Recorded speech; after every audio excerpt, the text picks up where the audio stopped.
Studio Minuit présente les 5 premières minutes.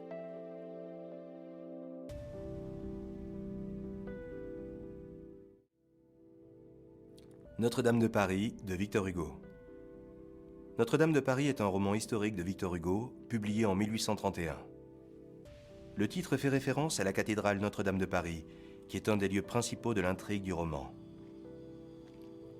Notre-Dame de Paris retrace la destinée tragique au Moyen-Âge d'une jeune bohémienne, Esmeralda, victime du désir qu'elle inspire à 3 hommes.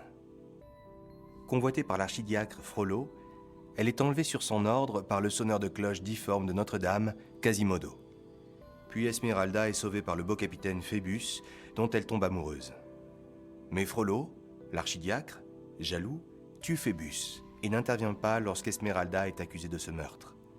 Esmeralda est emprisonnée, puis délivrée, cette fois, par Quasimodo, épris d'elle, qui l'entraîne au sein de l'inviolable cathédrale.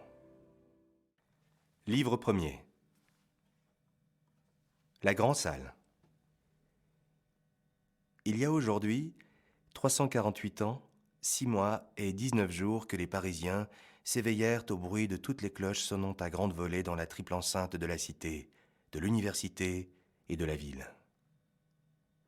Ce n'est cependant pas un jour dont l'histoire ait gardé souvenir que le 6 janvier 1482.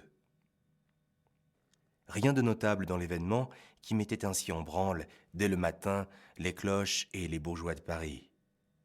Ce n'était ni un assaut de Picards ou de Bourguignons, ni une chasse menée en procession, ni une révolte d'écoliers dans la vigne de Laas, ni une entrée de notre dit très redouté seigneur, Monsieur le Roi, ni même une belle pendaison de larron ou de larronnesse à la justice de Paris. Ce n'était pas non plus la survenue, si fréquente au XVe siècle, de quelque ambassade chamarrée et empanachée. Il y avait à peine 2 jours que la dernière cavalcade de ce genre, celle des ambassadeurs flamands chargés de conclure le mariage entre le dauphin et Marguerite de Flandre, avait fait son entrée à Paris, au grand ennui de Monsieur le cardinal de Bourbon, qui, pour plaire au roi, avait dû faire bonne mine à toute cette rustique cohue de bourgmestres flamands, et les régaler, en son hôtel de Bourbon, d'une moult belle moralité, sautille et farce, tandis qu'une pluie battante inondait à sa porte ses magnifiques tapisseries. Le 6 janvier, ce qui mettait en émotion tout le populaire de Paris, comme dit Jean de Troyes, c'était la double solennité, réunie depuis un temps immémorial, du jour des rois et de la fête des fous.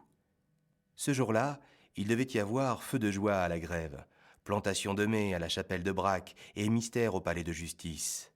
Le cri en avait été fait la veille à son de trompe dans les carrefours par les guets de Monsieur le Prévôt, en beau hoqueton de camelot violet avec de grandes croix blanches sur la poitrine.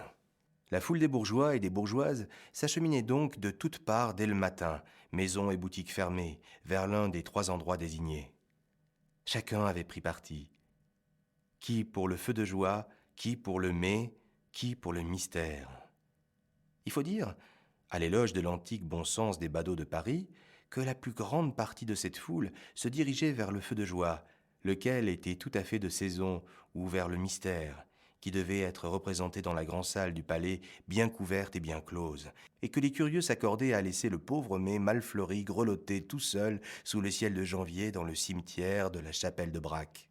Le peuple affluait surtout dans les avenues du palais de justice, parce qu'on savait que les ambassadeurs flamands, arrivés de la surveille, se proposaient d'assister à la représentation du mystère et à l'élection du pape des fous, laquelle devait se faire également dans la grande salle. Ce n'était pas grand-chose aisé de pénétrer ce jour-là dans cette grande salle, réputée cependant alors la plus grande enceinte couverte qui fût au monde. Il est vrai que Sauval n'avait pas encore mesuré la grande salle du château de Montargis. La place du palais, encombrée de peuple, offrait aux curieux des fenêtres l'aspect d'une mer, dans laquelle 5 ou 6 rues, comme autant d'embouchures de fleuves, dégorgeaient à chaque instant de nouveaux flots de têtes. Les ondes de cette foule, sans cesse grossies, se heurtaient aux angles des maisons qui s'avançaient çà et là, comme autant de promontoires, dans le bassin irrégulier de la place. Au centre de la haute façade gothique du palais, le grand escalier, sans relâche remonté et descendu par un double courant qui, après s'être brisé sous le perron intermédiaire, s'épandait à larges vagues sur ses 2 pentes latérales, le grand escalier, dis-je, ruisselait incessamment dans la place comme une cascade dans un lac. Les cris, Les rires, le trépignement de ces 1000 pieds faisaient un grand bruit et une grande clameur. De temps en temps, cette clameur et ce bruit redoublaient. Le courant qui poussait toute cette foule vers le grand escalier rebroussait, se troublait, tourbillonnait. C'était une bourrade d'un archer ou le cheval d'un sergent de la prévôté qui ruait pour établir l'ordre. Admirable tradition que la prévôté a léguée à la connétablie à la maréchaussée et la maréchaussée à notre gendarmerie de Paris. Aux portes, aux fenêtres, aux lucarnes, sur les toits, fourmillaient des milliers de bonnes figures bourgeoises, calmes et honnêtes, regardant le palais, regardant la cohue, et n'en demanderont pas davantage, car bien des gens à Paris se contentent du spectacle des spectateurs, et c'est déjà pour nous une chose très curieuse qu'une muraille derrière laquelle il se passe quelque chose. S'il pouvait nous être donné à nous, hommes de 1830, de nous mêler en pensée à ces Parisiens du XVe siècle, et d'entrer avec eux, tiraillés, coudoyés, culbutés dans cette immense salle du palais, si étroite, le 6 janvier 1482, le spectacle ne serait ni sans intérêt, ni sans charme, et nous n'aurions autour de nous que les choses si vieilles qu'elles nous semblent toutes neuves. Si le lecteur y consent, nous essaierons de retrouver par la pensée l'impression qu'il eût éprouvée avec nous en franchissant le seuil de cette grande salle, au milieu de cette cohue en surcot, en hoqueton et en cotardie. Et d'abord, bourdonnement dans les oreilles, éblouissement dans les yeux, au-dessus de nos têtes, une double voûte en ogive, lombrisée en sculpture de bois, pleine d'azur, fleurs de lysée en or. Sous nos pieds, un pavé alternatif de marbre blanc et noir. À quelques pas de nous, un énorme pilier, puis un autre, puis un autre.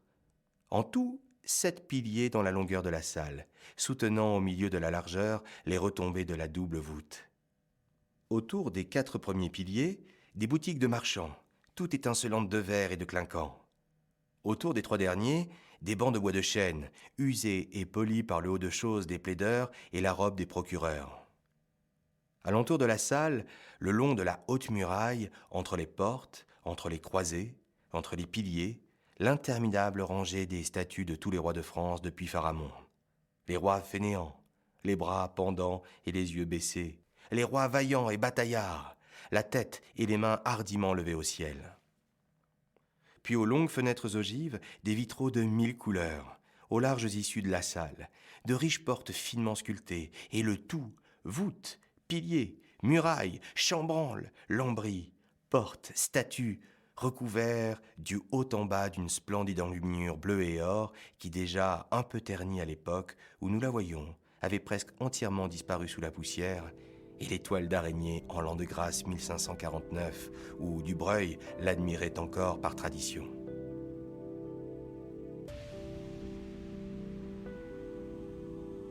Studio Minuit vous a présenté les 5 premières minutes. Vous avez aimé notre podcast ? N'hésitez pas à le noter et à le partager sur vos réseaux sociaux préférés.